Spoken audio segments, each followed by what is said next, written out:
Comment devenir millionnaire en investissant seulement 100 000 euros.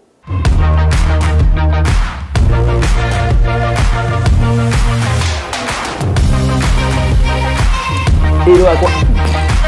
Hello mon cher entrepreneur, ici Julien Malengo, j'espère que tu vas bien. La patate.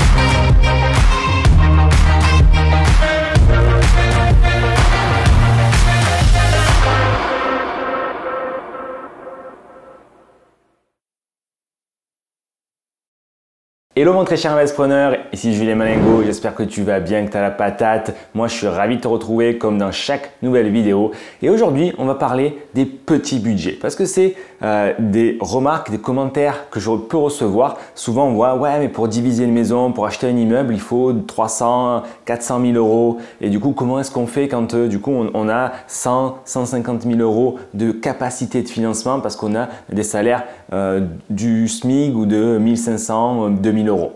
Donc, je vais te donner ma stratégie pour que tu deviennes millionnaire avec une capacité de financement de 100 000 euros. Reste bien à l'écoute jusqu'à la fin, je donne tous les détails pour que tu puisses appliquer la méthode si ça t'intéresse. Parfait. Je suis bien chaud là. Juste avant de rentrer dans les détails, et comme à chaque fois, je t'invite à t'abonner à cette chaîne, à cliquer sur la petite cloche pour recevoir les notifications des dernières vidéos qu'on publie. Et surtout, tu sais que tu peux me poser toutes tes questions en commentaire, je te réponds personnellement avec grand plaisir. Alors la première nouvelle que je voudrais te dire, c'est que effectivement, si tu pars sur un budget plus conséquent, ton enrichissement, le capital qui sera remboursé à la banque tous les mois, le cash flow qui sera généré, proportionnellement sera plus élevé. Donc ton enrichissement sera plus rapide. Une fois qu'on a dit ça, c'est la réalité. Ça ne sous-entend pas qu'on ne peut pas faire des investissements de 100 000 euros ou 150 000 euros qui vont te permettre aussi de t'enrichir. Je dis juste que la vélocité, donc la rapidité d'enrichissement de l'argent sera plus lente. D'accord? Mais c'est totalement possible. Et d'ailleurs, tu as tout intérêt à partir sur cette stratégie-là, des petits budgets, si du coup tu gagnes le SMIC, si tu gagnes 1500 ou 2000 euros. Et c'est totalement OK. Parce que le but, ça va être de faire ce qu'on appelle de l'effet cumulé, l'effet boule de neige, grossir, grossir, grossir ton patrimoine, ton capital, ton cash flow grâce à la stratégie et aux méthodes que je vais te donner à la suite de cette vidéo. Du coup, si tu as un petit budget, la première des choses que tu dois comprendre, c'est que tu ne peux pas investir n'importe où. Il va vraiment falloir que tu ailles dans des villes où on achète pas cher. C'est-à-dire que si tu vis en métropole, des grandes villes, même des villes moyennes, ça sera très compliqué. Ça sera très compliqué à faire une bonne affaire avec un petit budget parce qu'on va être sur des petites surfaces et donc du coup on n'a pas beaucoup d'effets de levier. On va pouvoir utiliser la courte durée mais il n'y aura pas assez d'effets de levier, il y aura trop de risques.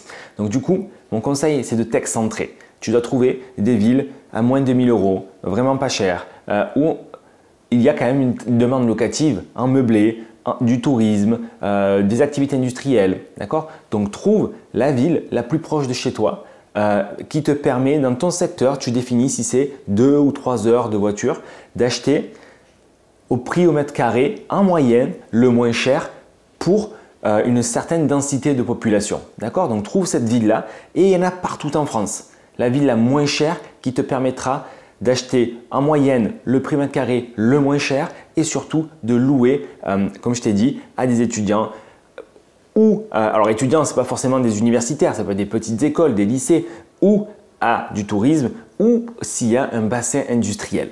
Trouve cette ville-là et mets-toi le focus dessus.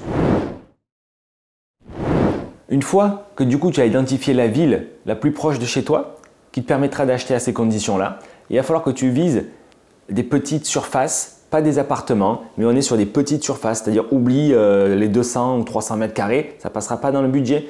Partons sur 100 mètres carrés, des immeubles déjà créés ou des maisons de 100 mètres carrés, des maisons de ville de 100 mètres carrés, c'est très bien, dans lesquelles on va pouvoir faire 2 ou 3 appartements. Voilà, un appartement, ça ne marchera pas. Il faut 2 ou 3 appartements. Idéalement, il faut arriver à les créer. Tu peux très bien acheter une maison, un lot et créer 2 ou 3 lots. Et là, on va être sur des bonnes affaires. Du coup, pour être plus concret, il faut que tu arrives à acheter à 50 000 euros. D'accord? À 50 000 euros, il faut que tu fasses des travaux. Des travaux, logiquement, on est toujours 50-50 entre le bien immobilier et le budget des travaux. Donc 50 000 euros de travaux. Donc tu vois, on arrive à un coût total de 100 000 euros. Avec les faux frais, peut-être 120 000 euros. Ça, n'importe qui avec un petit salaire, en France, des revenus stables, c'est-à-dire quelques mois d'ancienneté pour sécuriser la banque, arrivera à le faire financer. Du coup, tu te retrouves avec tes 2 ou 3 appartements. Tu en mets un en location longue durée pour sécuriser. Ça va payer la mensualité. Et le reste, c'est tes machines à cash. Tu peux avoir ta colocation, tu peux avoir ta location courte durée. Et là, tu vas créer du cash flow. Tu vas commencer à créer du cash flow, tu vas commencer à rembourser du capital.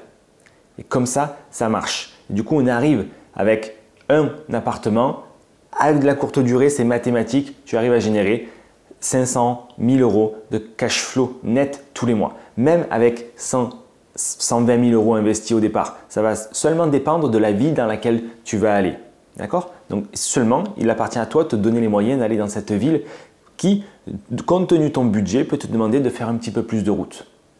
Un petit peu plus de route, ce n'est pas bien grave parce qu'on est capable d'automatiser la gestion, on est capable d'automatiser la délégation. Donc une fois que tu as fait le job, tu vas y aller quelques fois. Ensuite, c'est autogéré. Ce que je voudrais te dire aussi, c'est que lorsqu'on a quelque part des petits moyens, au départ, peut-être qu'il faudra mettre un petit peu plus de ta poche. Alors, je ne te dis pas de mettre plus d'argent de ta poche parce que c'est absolument pas ce qu'il faut faire. Par contre, peut-être que tu vas devoir aller monter les meubles. Peut-être que tu peux faire une partie des travaux. La peinture, tu sais, ça coûte très cher sur un devis et c'est pas très compliqué. Donc voilà, si tu mets un peu la main à la poche, c'est-à-dire que tu vas y passer un peu de l'énergie, au final, ça sera encore plus rentable. Et effectivement, ça va t'aider à développer ton patrimoine, ta rentabilité. Donc ça, c'est la réalité. Quand tu es dans cette situation-là, trouve des biens à maximum 150 000 euros. Tu fais tes 3 appartements. Un appart à 50 000 euros, c'est financé, ça passe en longue durée. L'équation, elle est rentable. Tu vas dégager du cash flow. En courte durée, ça va exploser. Tu veux plus et que tu es capable de mettre un peu la main à la pâte, vas-y. Fais quelques tâches, monte les meubles, fais de la peinture, ça marchera. Et alors là, tu vas rentrer dans la magie.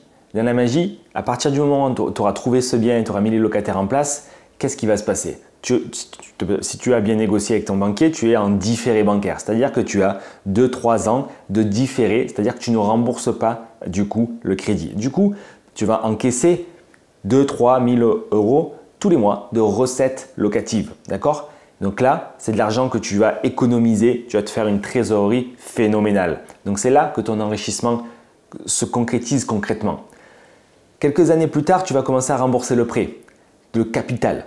Donc là, encore une fois, ton enrichissement va se booster. Tu vas garder ce bien pendant quelques années, le temps que tu ne paies pas d'impôts. Donc tout ça, c'est net. Au bout d'un certain nombre d'années, tu as le choix. Tu revends le capital, tu récupères de la plus-value. Donc, tu vas récupérer le capital que tu as remboursé, tu récupères la plus-value parce que tu auras bien acheté, tu pourras revendre plus cher, tu auras apporté de la valeur, tu auras fait des travaux, tu revendras des machines à cash. Donc là, tu ne seras plus quelque part le petit investisseur avec un petit budget parce que tu auras tes 2-3 années de différé de trésorerie énorme. Donc, si tu te fais 2 000 euros de recettes locatives par mois pendant 2 ans de différé, bon, ça fait une petite somme sympathique quand même.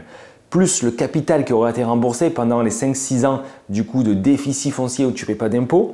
Donc quand même, tu arrives à une certaine somme accumulée. Tu as mis 0 euros de ta poche, tu as fait un investissement petit, léger. La seule chose que tu as fait, c'est que tu t'es donné les moyens d'aller dans une ville adaptée à ta situation.